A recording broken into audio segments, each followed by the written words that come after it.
Hello everyone, thank you for tuning in today. I'd just like to express my thanks to the organisers for continuing to run this conference, even within the confines of current COVID restrictions. Today I will be presenting a paper entitled Unwritten Compulsion, Social Integration, Norms and Self-Control at Kurgus in Medieval Nubia. So when we discuss the idea of compulsion and control, how do we understand the control of a population within a given group? A society will, of course, implement laws that a group's members must follow, and punishments for breaking those rules. But these are not the only way to compel populations into specific behaviours. Religion, with its prospects of reward or punishment after death, is a similar but otherworldly approach, while the prospect of political or material gain offers rewards for behaving in certain ways. However, a community will also typically control itself, using expected behaviour, social rules, traditions, and polite etiquette that everyone is brought up expected to follow, in order to ensure cohesion within a group. Such systems are expressed in behaviour, but then also become visible through material culture, and are particularly prevalent in basic everyday items that reflect the unconscious daily behaviours of individuals and groups. This kind of low-level control is what I want to explore today. Pottery, as a basic good in the ancient world, is a particularly useful medium for assessing these common etiquettes within communities.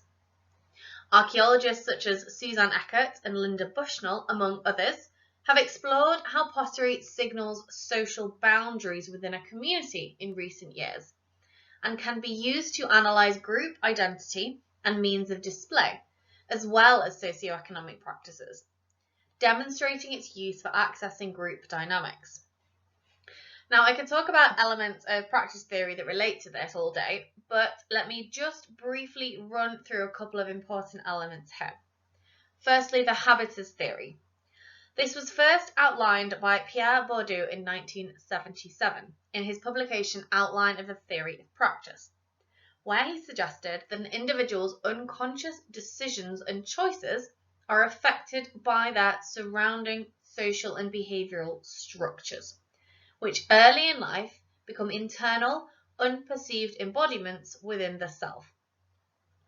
Beliefs and values are so entrenched that communities understand them as universal truths, rather than culturally affected worldviews. These cause commonalities of practice that lead to a feeling of group identity, which is in itself self-perpetuating. People continue traditions that they were taught or observed growing up, and often acting in different ways singles you out from the group. Material culture acts as the construction of this habitus, expressing these internal commonalities of practice within communities. In pottery, this is not only to do with the way pots are decorated, but also the way types of vessels are manufactured and used, one aspect of a wider object world. Mary Douglas emphasised the connections between one's habitus, one's preferred aesthetic style, which she called ambience, and one's sense of personhood or identity. This means that a group's ideas of correct etiquette or behaviour are often expressed via material culture. These concepts have been particularly explored by archaeologists studying the Roman Empire, as well as in early colonial contexts in Africa and Polynesia, and have been successfully adapted by Egyptologists studying colonial contexts in Sudan and the Levant. Today, I am going to explore applying them to the medieval context at Kurgus, which will provide an interesting perspective on the social practices of the period. For those of you unfamiliar with the medieval period in Sudan, I will include a very brief run-through. The post-Meroitic period, after the collapse of the Kushite Empire, was not a dark age, as was often suggested in early literature, but rather a rich and varied society controlled by several local rulers. By the mid-6th century, sources tell us that the region was split into 3 kingdoms: Nubia in the north, Mercuria in the Dongola area, and Alwa in the south, running to at least Soba on the Blue Nile. The early conversion of these kingdoms to Christianity is demonstrated in the architectural and material culture remains, and is very evident on wheel-made pottery, which often displays graffiti with links to Christian iconography. The chronological phases they show here are based upon work by W.Y. Adams and Derek Welsby, although of course the practices and habits of the multiple communities across this vast expanse of the Middle Nile Valley and across the 900 years in question was obviously constantly changing. So today I'm going to be focusing on the site of Kurgus in particular, using the ceramic material I worked on at the site in 2017 and 2018, and which I'm currently involved in bringing to publication with the Sudan Archaeological Research Society. The site of Kurgus is located in the River Nile state of Sudan, 40 kilometers south of the modern city of Abu Hamad, on the east bank of the Nile. This site encompasses a substantial medieval fortress, and nearby a cemetery that appears to have been in use during the post-Meroitic and possibly early medieval period. Next to this stands the Hajar al-Moa, a large quartzite rock that is covered in indigenous ancient Egyptian inscriptions, and marks the furthest south reached by Egypt in its conquest of Nubia during the New Kingdom. The area has been studied over the past 20 years, with particular focus being given to the inscriptions on the Hajar al-Moa by Vivian Davies.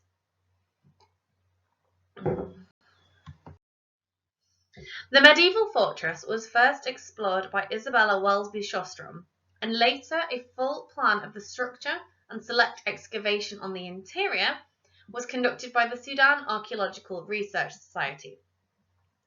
My work on the ceramics of the site demonstrates that it was in use across the medieval period and possibly also from the end of the post-Meroitic period, and parallels with material from Old Dongola in particular suggest that it was the southern outpost of the Mercurian kingdom. No kiln has been found at the site, although it could be located in an as yet unexcavated area, and fragments of architecture may suggest the presence of a church at the site.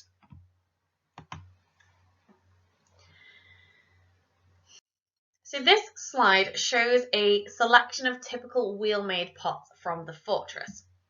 Unfortunately, most of the material was very fragmentary, as you can see here. Most were found in unsealed contacts and are broken. However, reconstruction of profiles points to a characteristic repertoire of an agricultural community involved in farming and irrigation along the river. Smaller quantities of fine wares point to the community's links with northern settlements, particularly with Old Dongola, and amphorae sourced from this town suggest that the inhabitants were keen to access Dongolese products.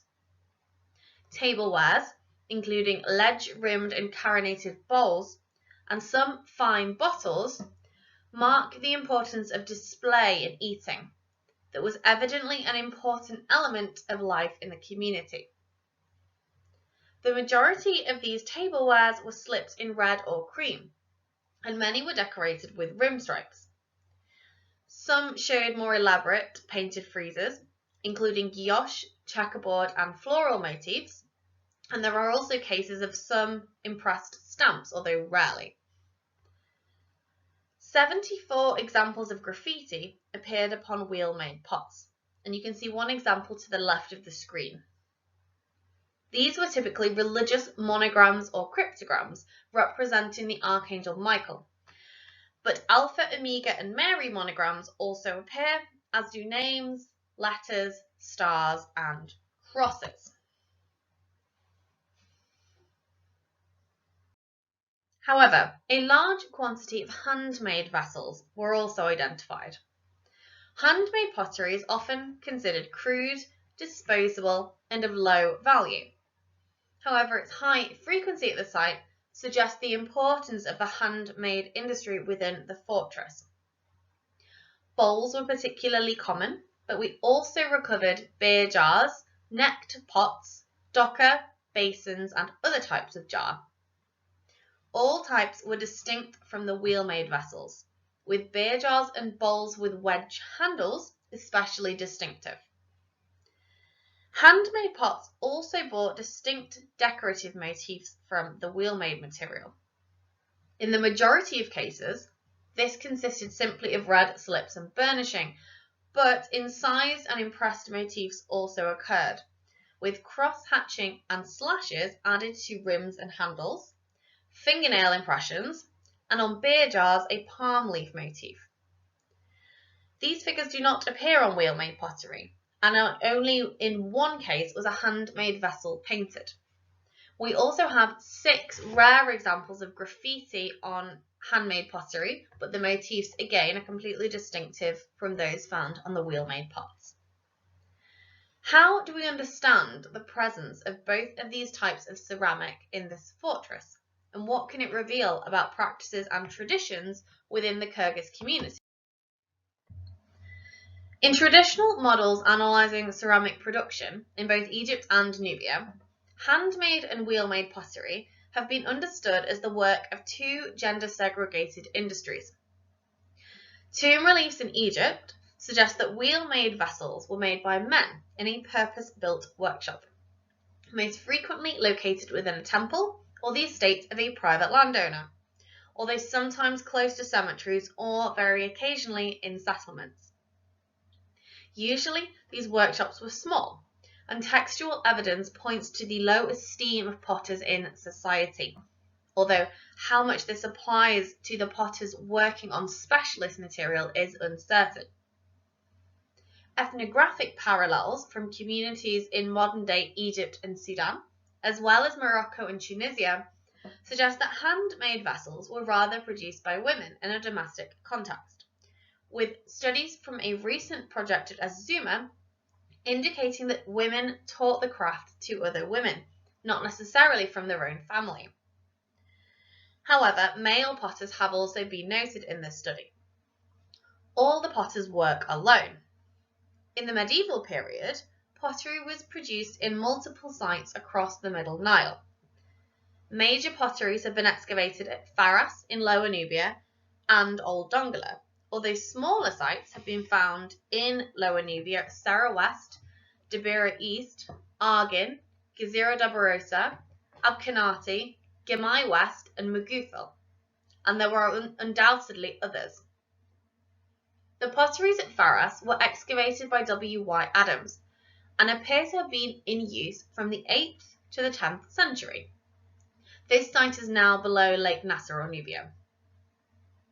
The pottery may have been linked to a monastery and was clearly a nexus for finely decorated wares in Lower Nubia, as these disappear from the area after its abandonment.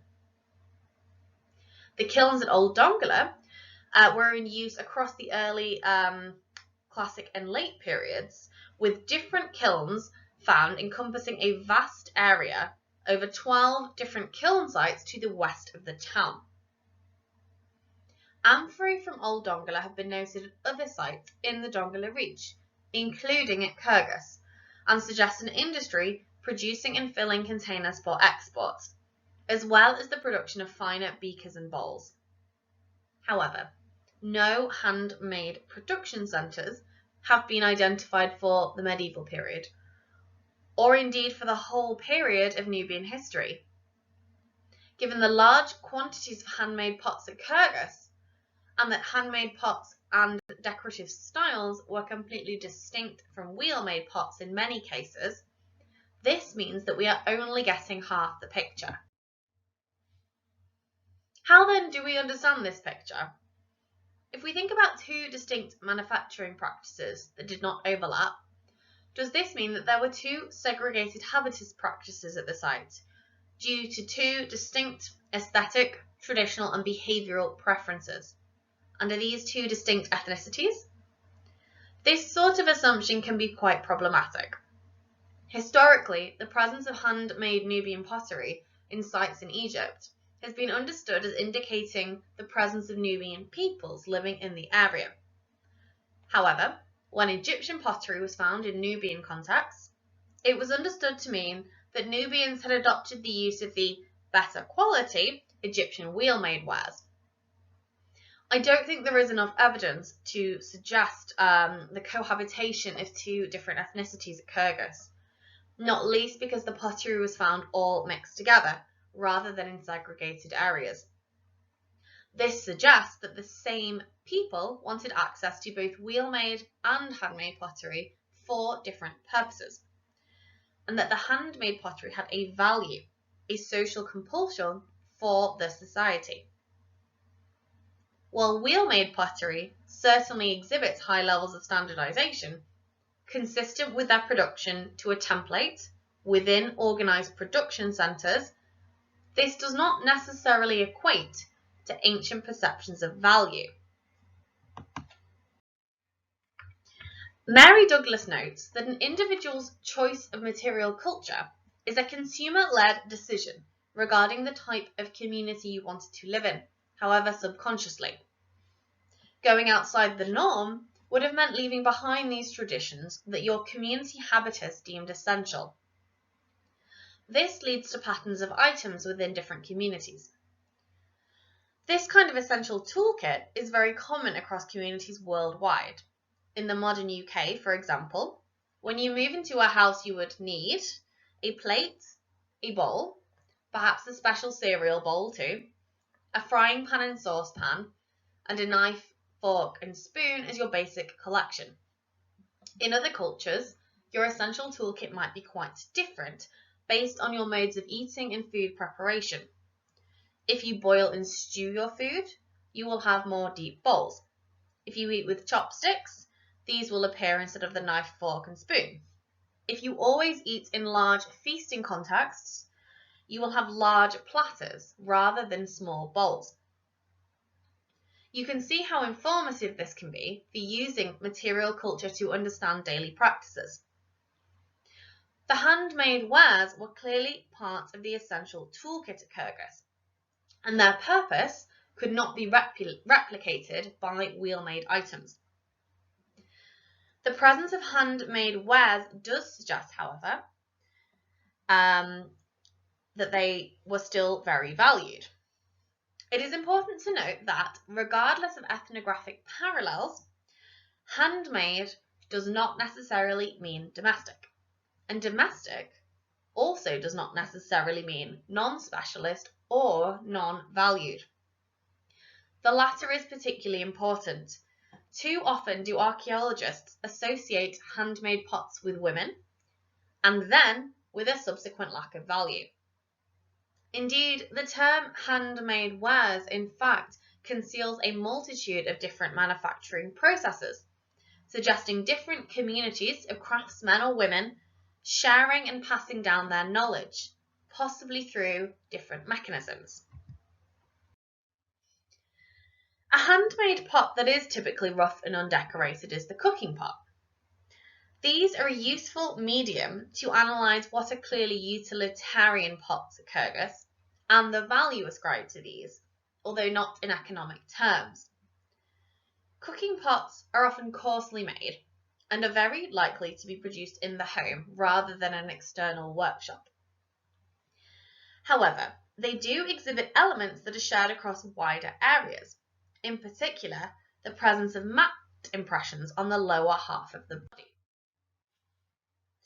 These impressions are not aesthetic, but rather point to the manufacture of the vessel, which was placed inside a pot and beaten to the correct shape, a method that was observed by Arkle by skilled craftswomen in Darfur in the 1930s.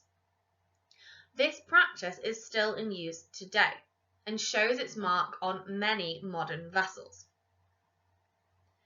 It is important to note that while the basic methodology appears to have been retained across long periods of time for the production of this type of pot, nothing is of course static, and this masks changes in production that are evident once you study the vessels in more detail. Some of these changes appear to have occurred at the start of the medieval period, in particular the types of organic material used for weaving, and the basketry techniques visible via the impressions. Much of the medieval baskets at Kurgus were twined rather than plaited, for example. However, the replication of this general method across long periods of time in Nubia and across different regions is indicative of skills being passed down through generations, shifting in their use in a way similar to the way use of the potter's wheel shifted over time.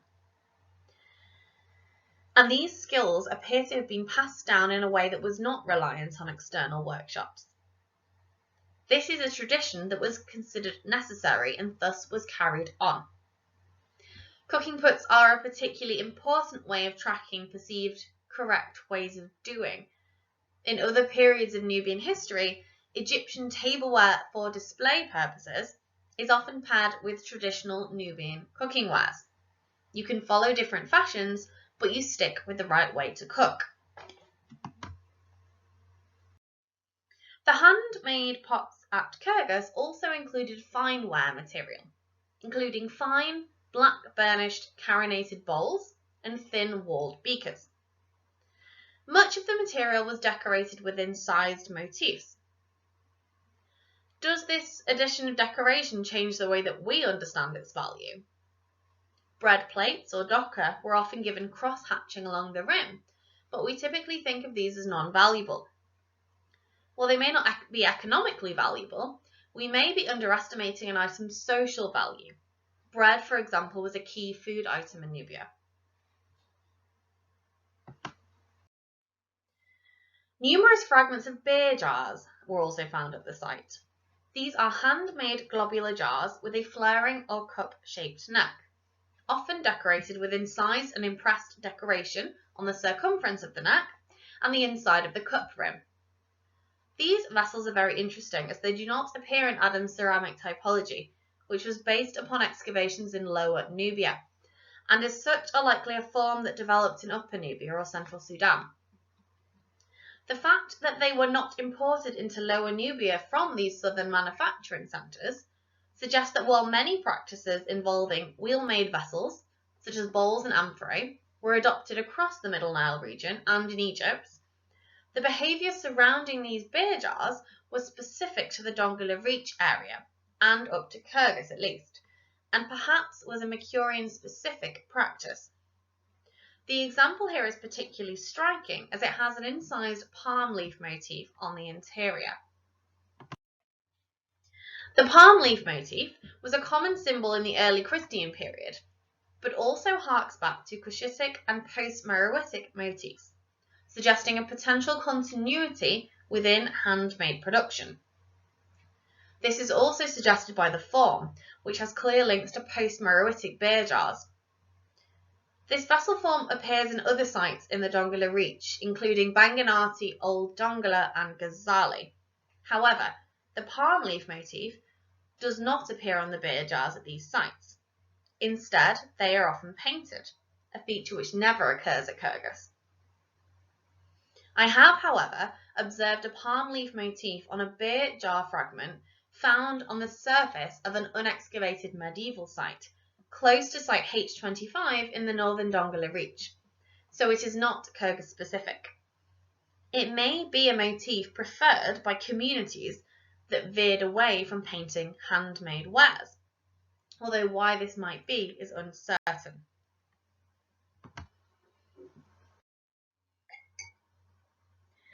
The use of both wheel-made and handmade vessels by consumers may suggest that our understanding of these as completely segregated industries used and circulated by different groups is incorrect.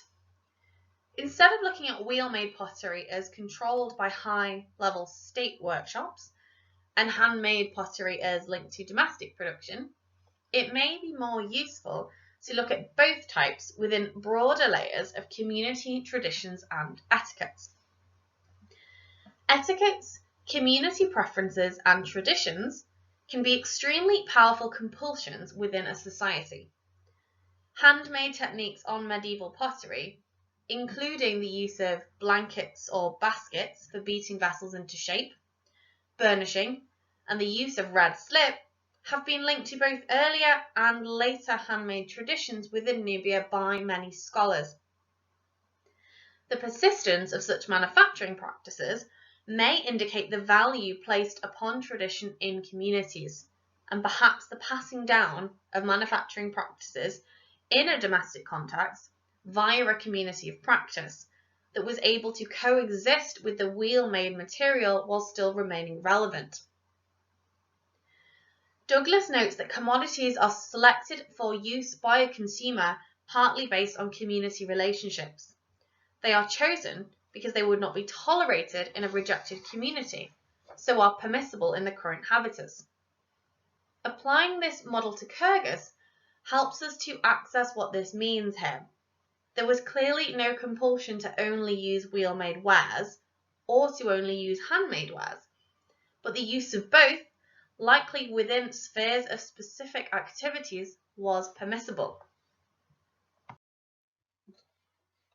Using a holistic approach to ceramics allows us to move away from simplistic models that focus purely on the economic rather than social meaning of pottery, which tends to quickly segregate handmade and wheel-made pottery into categories of crude and domestic and state-produced, and not delve into their impact more deeply. These models allow us to begin to access the role that different ceramic industries played within the community at Kurgus, even without the identification of a kiln at the site. The frequent appearance of beer jars, as well as the presence of both fine and coarse wares, tells us that handmade pottery was as integral to life in the fortress as wheel-made, and that these vessels were valued. This tells us that the two industries and traditions, two senses of one habitus, were coexisting and sharing aspects of a medieval behavioural system that was an important expression of the community identity at Kurgus. The fact that the handmade industry persisted throughout the Christian period demonstrates that this ideology was a key aspect of the Kurgus habitus, and that even in the face of new wheel-made technologies and iconographies from Christianity, they still held a compulsion over the community. Thank you for your time. I include some further reading here should you be interested, and do get in touch if you have any questions. I'd like to express my thanks to the Sudan Archaeological Research Society for allowing me to present this paper today. And just to let you know that if you are interested, Kurgus will be published by the Society in hopefully 2021. Thank you.